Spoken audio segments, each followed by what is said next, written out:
Hi, I'm Jeanette Roche. This is Forum Daily West. Here are some of the top stories we've been following.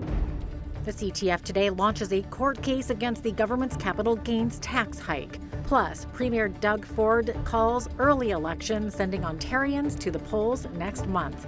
And Lethbridge Polytechnic announces an end to its language instruction for newcomers to Canada program, affecting at least 20 jobs and hundreds of students. Thanks so much for joining us. It appears there could be a repeat of the Freedom Convoy protest. According to a report by Toronto 99, Canadians upset with Justin Trudeau's refusal to hold an early election are headed to Ottawa for an election protest.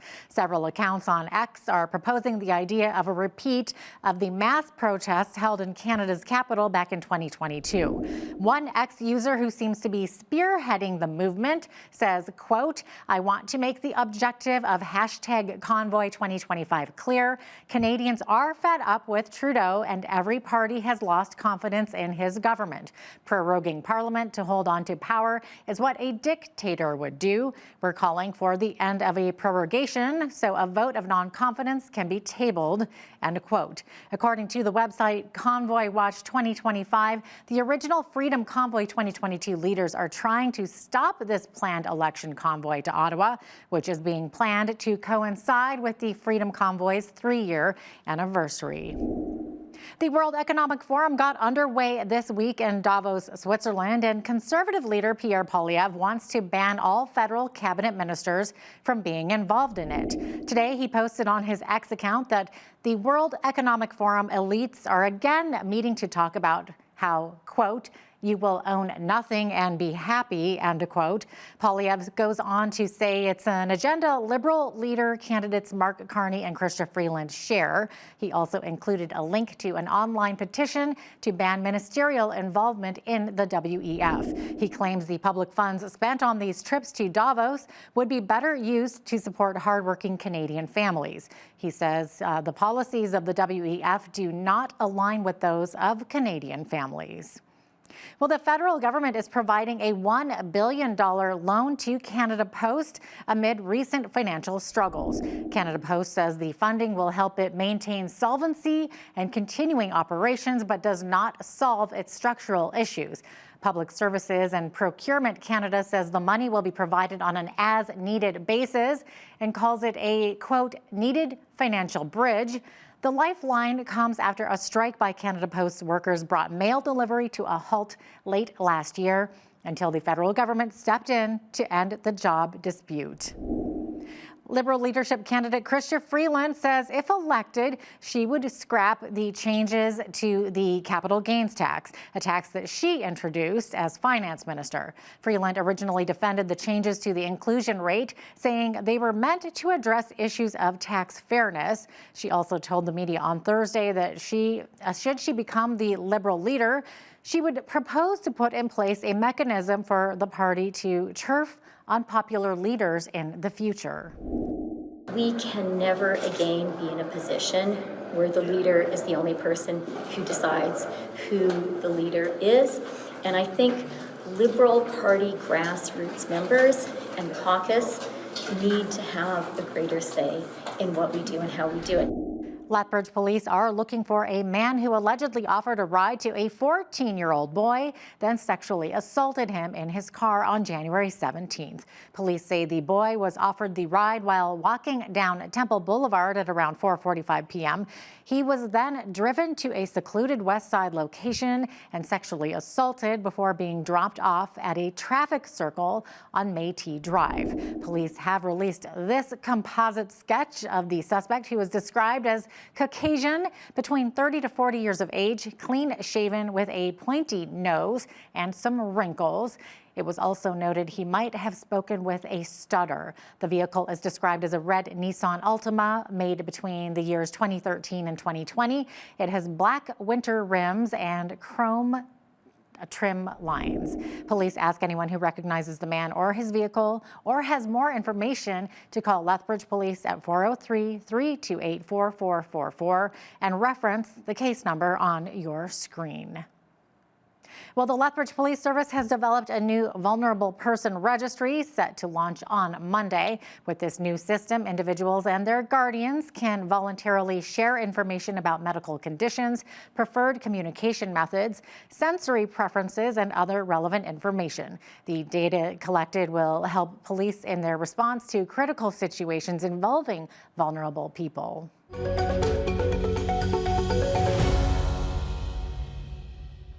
And speaking of the capital gains tax, the Canadian Taxpayer Federation is filing a legal challenge today to stop the Canada Revenue Agency from enforcing a capital gains tax increase that has not been approved by Parliament.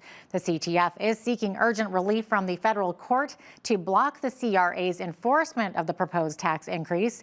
In its application, the CTF argues the tax increase violates the rule of law and is unconstitutional. Here to discuss this in more detail is CTF Federal Director Franco Terrazzano.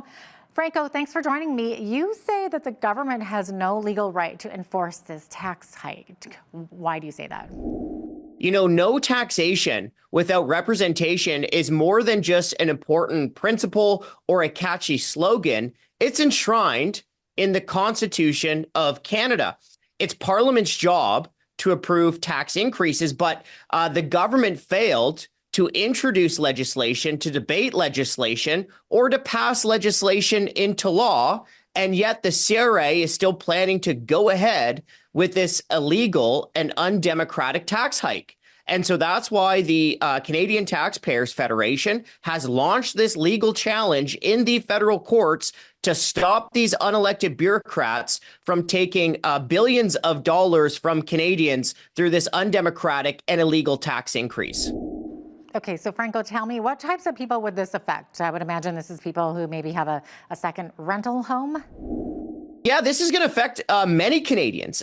In fact, this is really a financial sucker punch to many Canadians who worked their whole lives saving for secondary properties or saving so they can start a small business or even just saving for their retirement.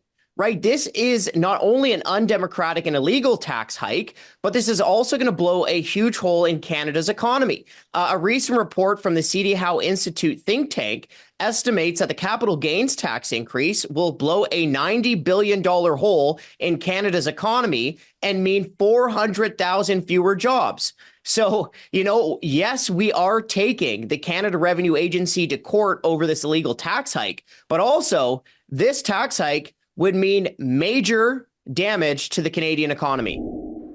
So are these fewer jobs that you're speaking of the trickle-down effect from these folks not being able to maybe start up a new business? This tax increase will encourage that young, smart Canadian graduate from starting the next Google in Canada and instead push them to go to other countries and start the business there. This capital gains tax increase will also discourage investment coming in to Canada. Right. So this is an illegal and undemocratic tax hike, but this is also a tax hike that will punish the Canadian economy and Canadian workers. Franco, thanks so much for taking the time for us today. That was Franco Terrazzano, Federal Director of the Canadian Taxpayers Federation.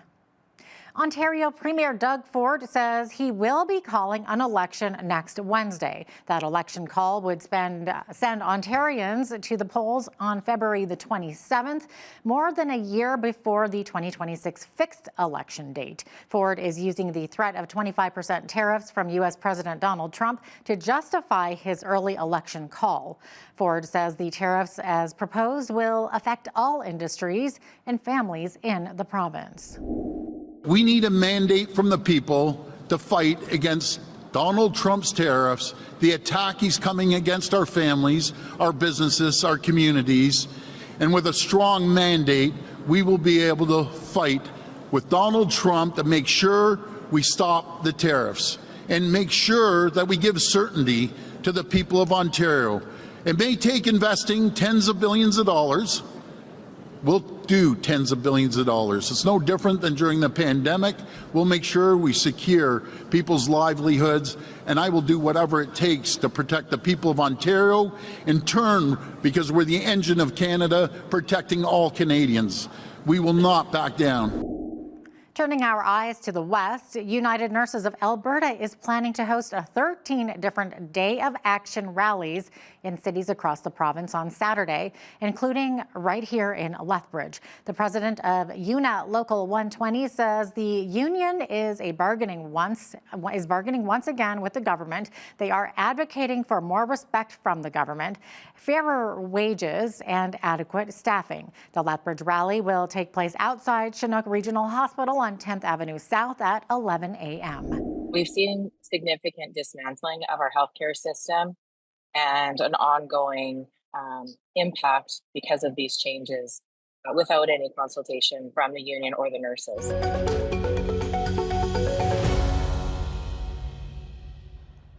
The City of Lethbridge will be providing funding for various nonprofit organizations to assist in facility and equipment costs that enhance community services. The Community Capital Projects grant prioritizes not-for-profits that provides inclusion, diversity, and accessibility to recreational, educational, and well-being services. The first stream will provide up to $25,000 or 50% of total costs for planning assistance. And the second stream will provide capital assistance up to $200,000 or 1/3 of the total costs in facility construction, renovations, and major equipment purchases and upgrades. The application deadline for the funding is March 31st and can be found on the City of Lethbridge website. The Spring to Light Benefit Gala is the big event Lethbridge Family Services is hosting these days. And during the gala, well-known Canadian actor Rick Mercer will be the guest speaker. The executive director at LFS, Sandra Mintz, says this is the institution's first benefit gala.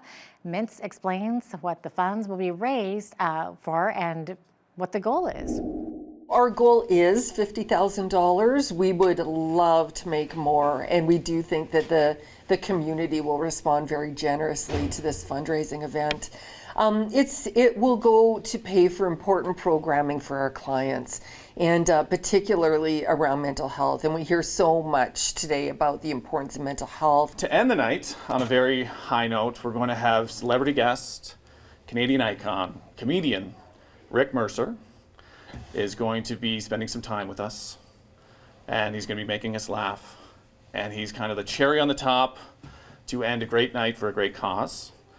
And we want to see everybody from Lethbridge to come, donate, buy tickets, buy a table, sponsor, participate. Sounds like fun. The event will take place on April 25th at the Agri-Food Hub and Trade Center. The Conference Board of Canada is forecasting the domestic economy will grow 1.5% this year. In 2026, the pace of growth is expected to increase to 1.9%. The report says a weaker Canadian dollar and strong demand from the U.S. should be positive for exporters, although the threat of tariffs makes the outlook for trade highly uncertain. The report also notes a slowdown in population growth will impact Canada's labor market. The makers of the popular hat, Canada is Not for Sale, say the last few weeks have been a crash course in manufacturing. Ottawa-based Jack Pine Dynamic Branding co-founders Liam Mooney and Emma Cochran say they've realized the difficulty of producing a ball cap fully made in Canada. The duo say several players in the apparel sector told them they don't manufacture hats fully in Canada because of the high cost and low demand. They've since found some hats completely made in the country, but are mostly relying on imported ball caps that get embroidered in Canada. Now here's a look at today's markets. The TSX was up 34 basis points today to 25,468. The Dow was down 140 to 44,424.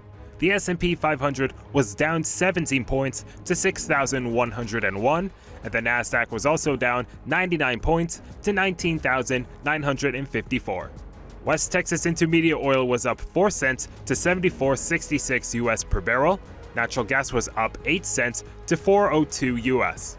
gold was up $14.20 to $27.77.30 US an ounce, and silver was up 35 cents to $31.02 US an ounce.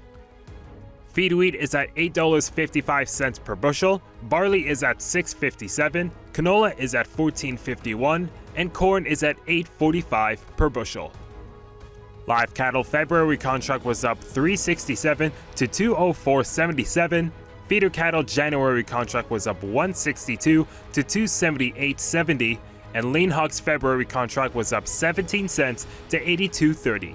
And the Canadian dollar rose slightly over the past 24 hours and currently sits at 69.70 US. Recapping one of our top stories, there could be a repeat of the Freedom Convoy protest. According to reports, Canadians upset with Justin Trudeau's refusal to hold an early election are headed to Ottawa for an election protest. Several accounts on X are proposing the idea of a repeat of the mass protests held in Canada's capital back in 2022.